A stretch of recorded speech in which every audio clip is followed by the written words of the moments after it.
Broads Media.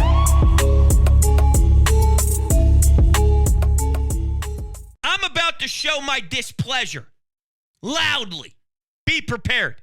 Before we get into the Phillies' hot trash, there's something that's super positive that is the complete opposite of Phillies baseball right now, and that's my good friend Chris Gates, who, of course, has his training camp going on, his online fitness training camp, Chris Gates Fitness. Training Camp is an online fitness community designed specifically for sports fans to help you get results with your health and fitness without cutting out everything you love, like drinking beer and tailgating for football games this upcoming fall. In Training Camp, you'll get all the support you need to build muscle, burn fat, and stay consistent with your workouts. And at the same time, you'll constantly be with the community of like-minded people doing the same thing. With Chris as your coach, you'll get top-notch guidance. In addition to being a massive football fan, Chris has been coaching online for over 6 years, and his clients consistently get results by implementing a flexible approach to diet and exercise. So you can get brand new workout programs every month.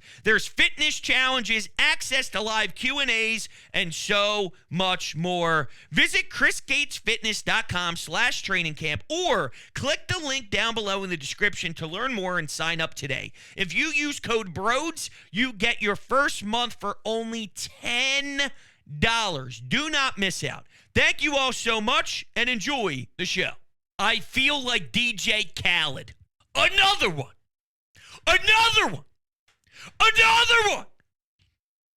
Except we're talking about fucking losing.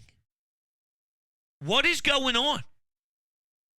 What happened to the baseball team that I love? Let's reflect back to Friday night when this series began. They didn't know how to execute a rundown.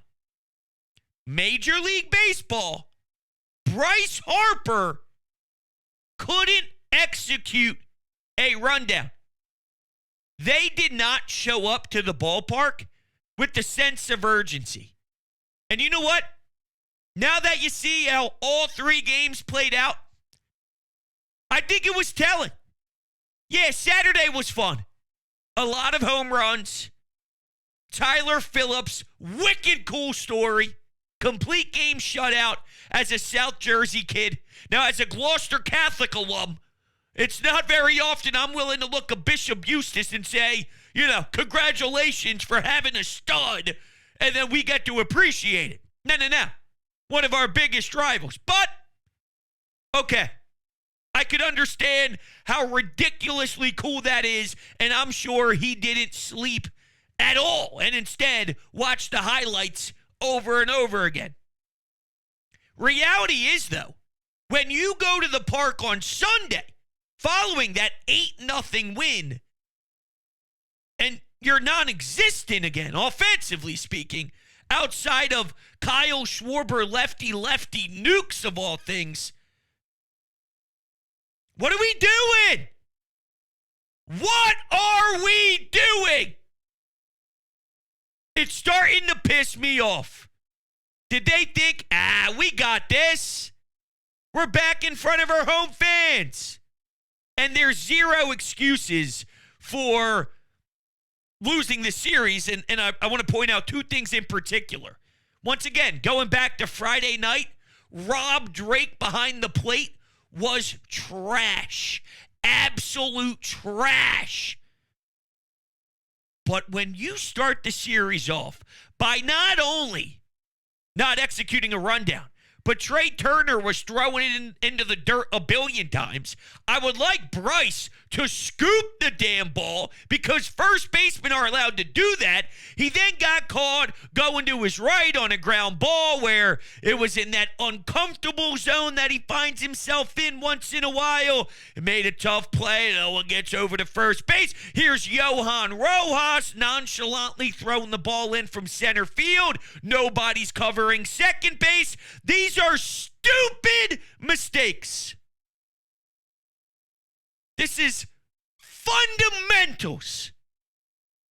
And you'd think, after losing to Oakland, after losing to Pittsburgh, after losing to Minnesota, game one of this series, you'd have attitude about it.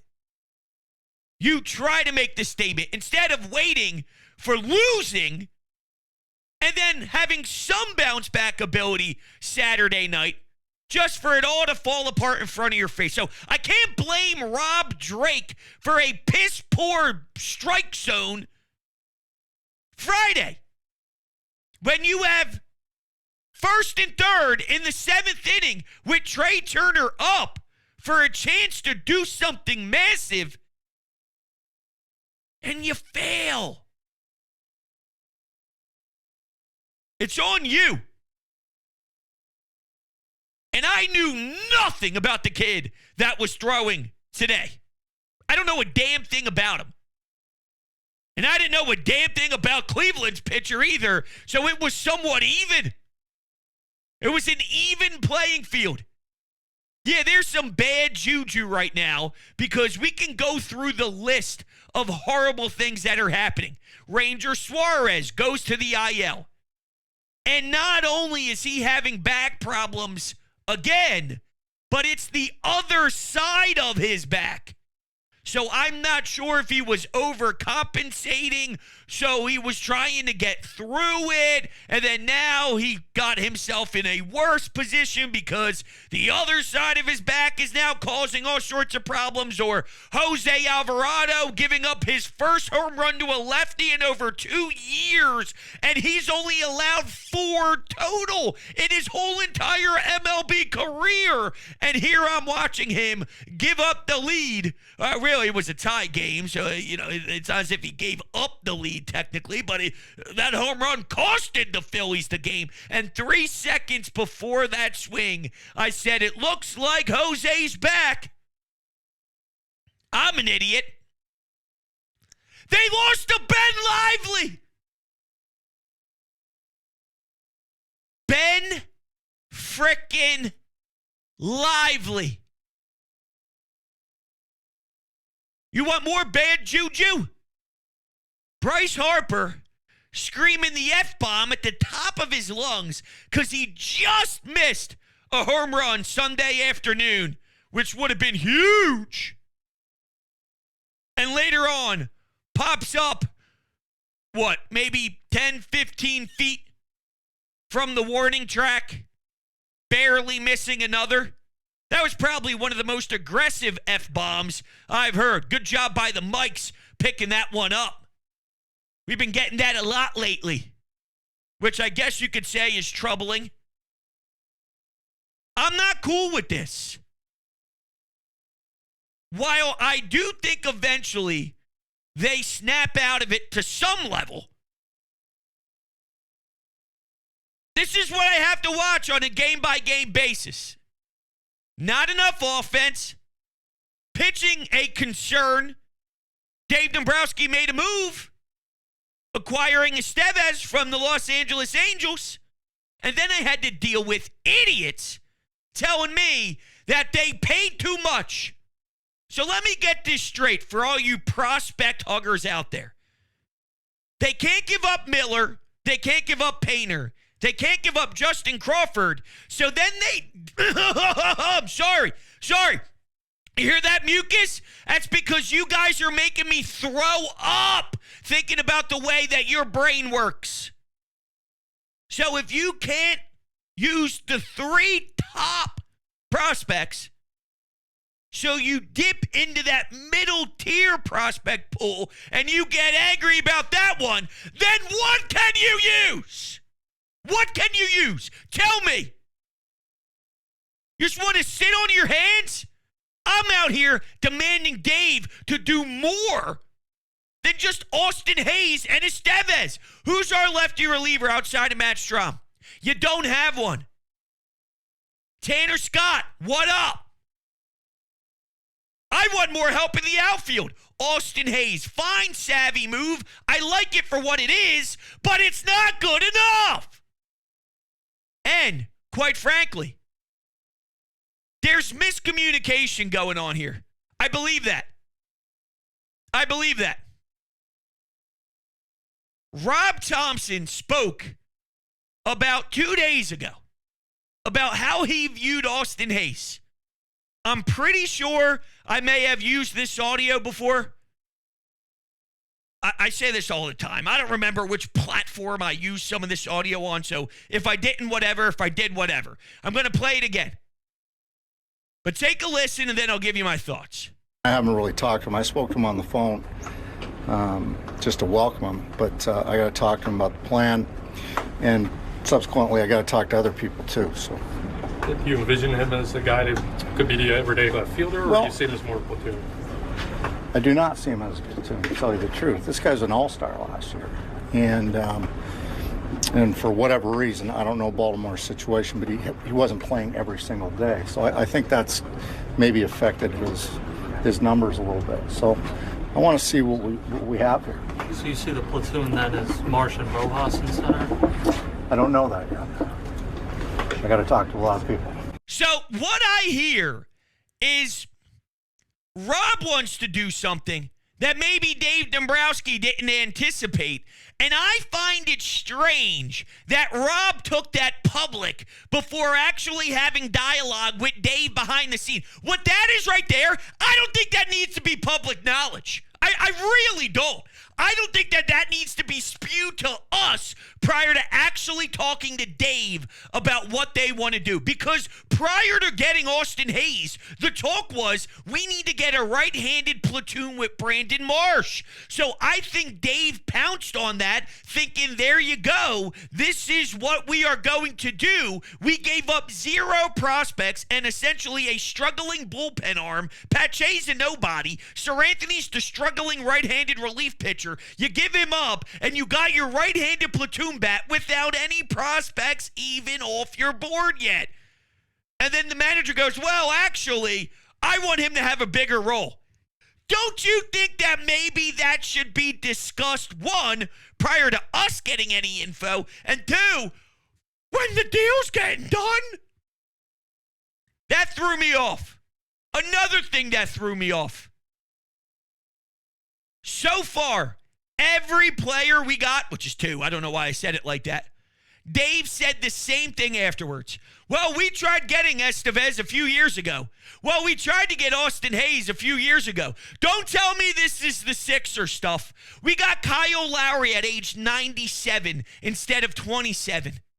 We got Buddy Hield 13 years too late. I'm hoping they don't have this fascination with certain guys. Now, granted, I believe both of them still have stuff left in the tank. Okay, Austin Hayes is late 20s here. There is still some prime in that body, you'd think, as an athlete hitting their peak. And Estevez, sorry, I feel like I'm going Emilio Estevez on you. You look at that little accent, I'll probably say both a billion times. But regardless, he's got some pretty ridiculous numbers. He's got a sub-1 ERA in his last 22 outings. Both lefty and righty hitters are hitting 170 against him, and no cleanup hitters have a hit against him this year. So this whole overpaying debate is foolish. The only way these prospects will hurt you is if they go out there and become Garrett Cole. That's the only way that these pitching prospects will kill you as an organization standpoint. And the odds of that happening are too slim. We're talking about a kid in A-ball and double A-ball. Oh, but he's got stuff. So let me get this straight. Andrew Painter's going to be the next Garrett Cole. And then they have 2 other Garrett Coles sitting in their pen or sitting in their prospect pool, excuse me. No, not all of these prospects are going to hit. You're lucky if one hits. And if they become Cesar Hernandez, let's say, 10 years in the bigs, hitting 260, which is a ridiculous career. All things considered, if one of your prospects plays 10 years and hits 260, just from the surface, you go, okay, yeah, that's frickin' Cesar Hernandez. You can live with trading Cesar Hernandez and never having that ever in your major league roster or on your major league roster, in the bigs. These prospect huggers, man. And then these prospect huggers are telling me that, yeah, but Aiden Miller's going to play third when you don't pay Alec. But whoa. If these prospects are so valuable and you deem them to be the future of the franchise, Bohm better be here for a long time, because that only proves my point that if Bohm eventually goes because of money, then what's the point of holding on to Bohm when he's a prospect if you don't think that his trajectory changes the franchise and who the Phillies are for when he finally does become a player in the bigs? You finally got one to hit, which doesn't happen often. And now we're just pushing him out the door for Aiden Miller. It makes no sense. None. The other hypothetical was telling Bryce Harper he's no longer playing first base and he's going to be a DH at the age of 32. Yeah, let's see how Bryce handles that conversation behind closed doors. I'm sure he's going to be thrilled to hear that one. And guess whose voice is more impactful in the Phillies franchise than Bryce Harper's? Nobody's. But anyway, I got a little sidetracked here. I like the move for Estevez. I think it is a really good bullpen move, and I'm cool with giving up the assets. By the way, Tyler Phillips, cool story, right? Drafted in 2014, 2015, that range, it's 2024. That's how long it took for him to make an impact. I'm not trying to rain on his parade. I'm trying to give you the reality of these prospects. 10 years from now, oh, you're going to be angry in 10 years.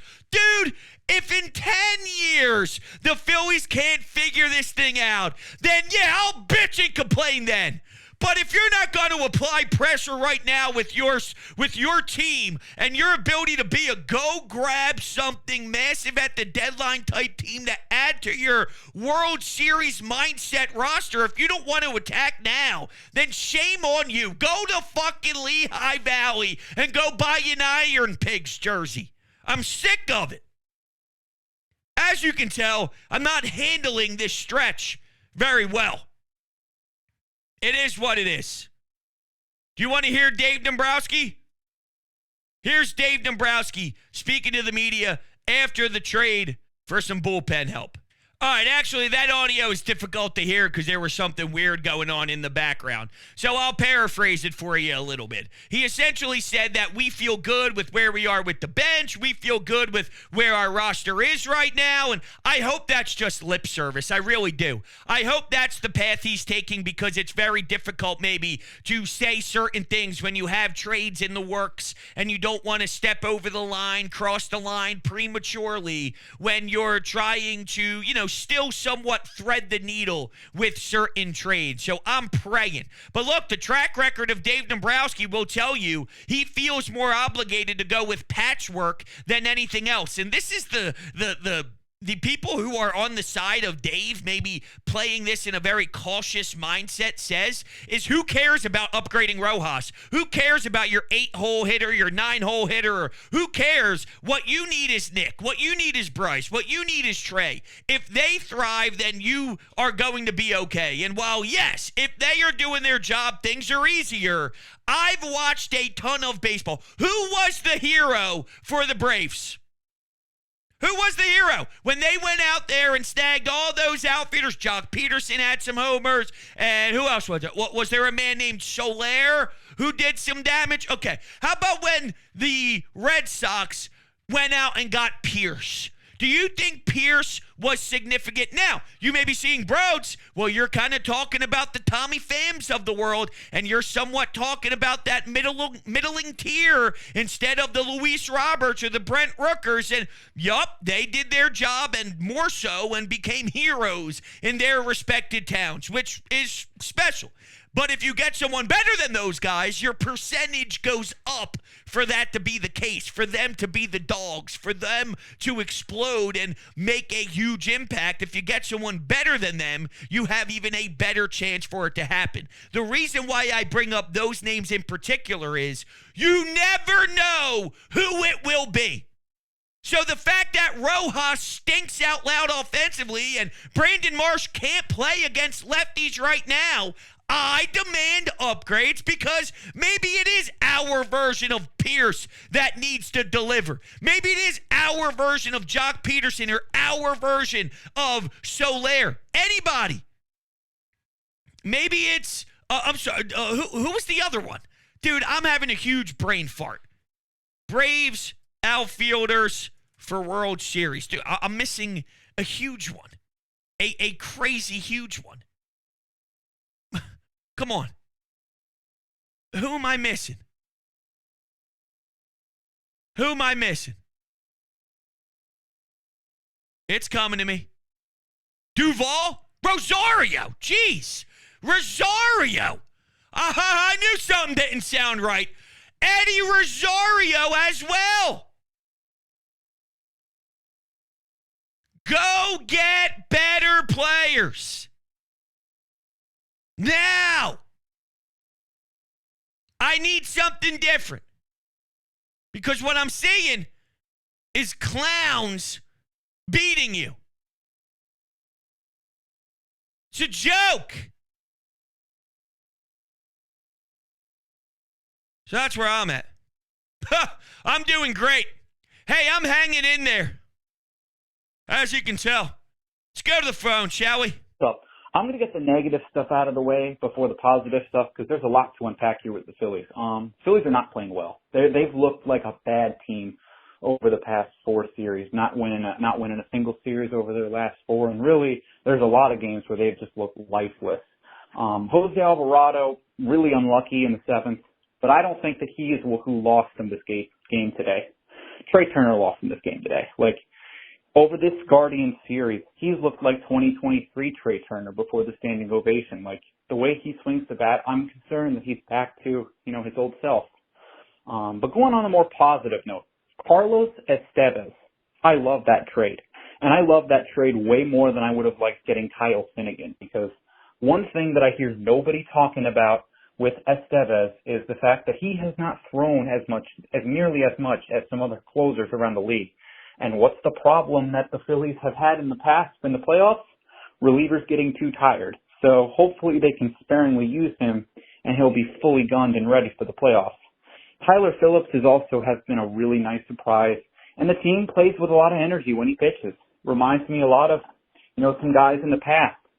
And one more thing, Dave Dombrowski has to go get Luis Robert. It is staring everybody in the face. Like, Austin Hayes will not be enough. And just the fact that they have the capital to go and buy a huge asset like a Luis Robert, and they're not doing it. It's so unlike Dave Dombrowski. This is not what he promised when he came here, and I'm worried it's going to cost this team. Like, I still believe in them, but it feels like a team with the best record in baseball has an uphill battle to win a World Series. I agree. No, I agree. But the only part I disagree on is this goes against Dave Dombrowski.